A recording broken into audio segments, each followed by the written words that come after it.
Drama serial دیوار کی اگلی قسط میں ہم دیکھیں گے کہ آفی احمر کو فون کرتی ہے کیونکہ وہ اسے ناراض ہو کر اپنے باپ کے گھر رہنے آئی ہوتی ہے، مگر وہاں پر بھی اسے احمر کی بہت یاد آ رہی ہوتی ہے اور دل کے ہاتھوں مجبور ہو کر وہ آخر کار احمر کو فون کرتی ہے۔ وہ اس سے بات کرتے ہوئے کہتی ہے کہ بڑا سمجھدار ہے تمہارا دل جو تمہاری بات سنتا ہے اور تمہارے سمجھانے پر تمہاری بات مان بھی جاتا ہے، اور ایک میرا دل ہے جو نہ کسی کی سنتا ہے نہ کسی کی مانتا ہے، تبھی تو ہم دونوں کی ناراضی کے باوجود بھی میں تم سے بات کر رہی ہوں۔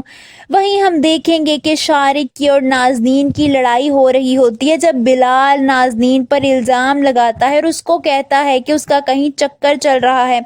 یعنی وہ ان دونوں کی لڑائی میں گھس پڑتا ہے اور نازنین کو کافی باتیں سناتا ہے۔ نازنین سے شارق کو ہزار شکوے سہی مگر اپنے بھائی کی یہ حرکت اسے بالکل پسند نہیں آتی،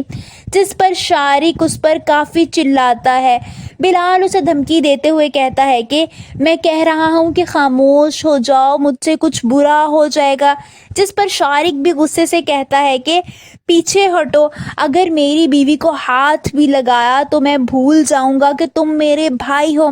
یہ سن کر بلال غصے سے وہاں سے چلا جاتا ہے، جبکہ کمرے میں موجود گڑیا باجی بھی پریشان ہوتی ہیں، یہاں تک کہ وہ رونے لگتی ہیں کیونکہ ان کے بھائیوں میں آج تک ایسی لڑائی کبھی نہیں ہوئی ہوتی۔